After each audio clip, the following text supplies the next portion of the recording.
All right, hello there, welcome back to another wee bit different video. Today's video, we are going to be talking about DeAaron Fox. Breaking news, San Antonio Spurs star DeAaron Fox has agreed to a 4-year, $229 million maximum contract with the franchise, San Antonio Spurs, of course. Clutch Sports CEO Rich Paul told ESPN, this secures Fox's future in San Antonio through the 2029-2030 season. And when they mean secures his future with the San Antonio Spurs, it doesn't really do that because he, for those of you that don't know, doesn't have a trade kicker on his contract, meaning if he gets traded, there's no bonus that he gets, which on several teams, they have trade kickers. If they get traded, they're going to get extra dough. That's not the case with DeAaron Fox. It's almost like they know, hey, after 2 years, maybe 3, you're probably going to get gone. And to be honest with you, the comments I've seen, a lot of people do not like this extension. We're going to briefly go through some of the comments that don't agree with it. Almost $60 million a year for Fox is kind of crazy. And then there's a follow-up comment which I didn't like. Not necessarily that this guy is saying that, but maybe Barkley and the other old heads are rightfully resentful about how much players make in this era. No old head should be resentful about the game growing. That to me is just stupid. It's literally being a hater. If we have an old head complain about how much money players make, that is just mind-boggling. It's just dumb. You should be happy and celebrating that the league is growing and the money isn't going to the owner's pockets even more. That would just be wrong. So players should support other players. That's stupid. Keeping it going though. No going back now. Cool. What? Pay maybe the 10th best point guard in the league, top 10 player overall money. What is a valid response? Yikes. That's a choice. You know what I mean? It's seemingly people just not agreeing with the decision. I would not have given it that to him, especially since I like the potential backcourt of Harper Castle in the future. Okay, so here's the thing. I 100% disagree with what some people have been saying. I'm not saying everyone is saying that. If you continue to go further into these comments, there are going to be some people who are thinking this is the right move. I'm in that category. There's a very simple reason why for me I'm in that category.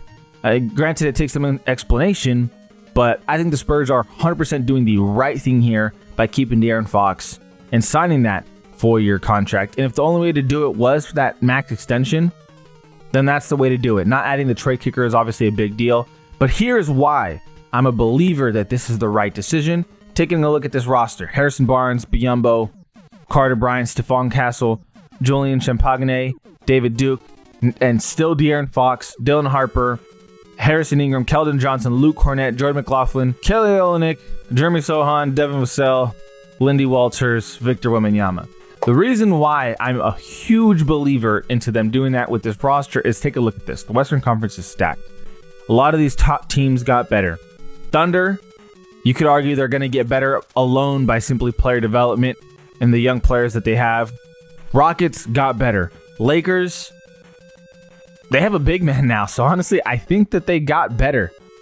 And Luka seemingly going to be better, in significantly better shape. You could argue that the Lakers are better, and I would argue that they are. Nuggets got better. Clippers are older. I would argue they got better. Timberwolves are going to be better, but that's relying on some young players stepping up. Warriors are the one confusing team here.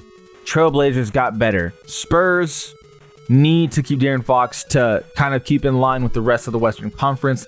But also, why is it important that you have a player like DeAaron Fox who may not be a top 10? He is not. He is definitively not a top 10 player in the league, but you're giving him max money. Why is it important? Because players like Wemby, Stephon Castle, Dylan Harper, everyone who's young needs to get a taste of victory. And right now, your best bet at pushing for playoffs is having DeAaron Fox. You talk about Shai Gilgeous-Alexander, having Chris Paul be the best player and help, lead the team. Not that DeAaron Fox will be the best player, right? But it is important to have a player who, if you're Stephon Castle and Dylan Harper, be better than you, that you can learn from in your early years. That way, when it's time for year 3, year 4 for you, you've experienced playoffs, right? How many teams in the past, 20 years, NBA championships? Let's just take a quick quick look at this. Champions by year. Well, take a quick look at this. How many of these teams went to the playoffs for the first time and won it all? No, none of these teams, and we're going to go by it. OKC lost in the playoffs last year. Celtics even lost in the finals before. Nuggets lost in the playoffs several times. Warriors, obviously, they've lost in the playoffs several times. Bucks, Lakers, Raptors. I mean, the list goes on and on. All these teams lose before they can win. All of them. And then you want to say, oh, but Kevin Durant joined and they were just that good. Well, the thing is, Kevin Durant lost the year before. And it's not like the Warriors hadn't experienced losses before in 2015, 2016. But the list goes on and on and on. All these teams, even the Heat, when they assembled, they lost 2011.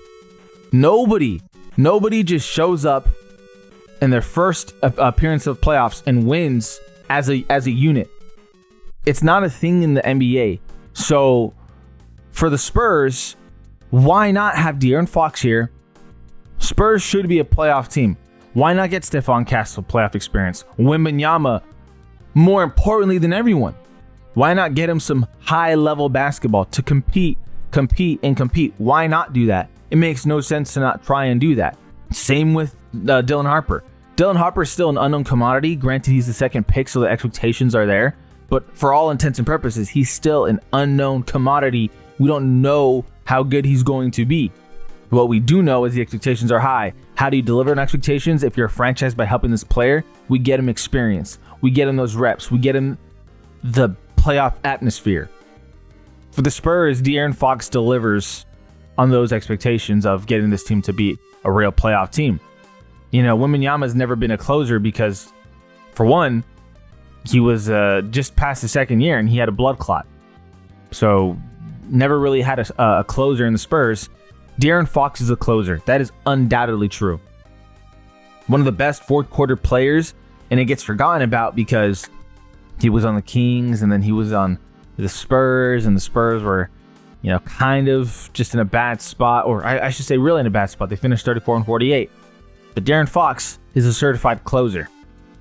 Keeping that track of, okay, how do we compete and give these young guys reps in playoffs atmosphere?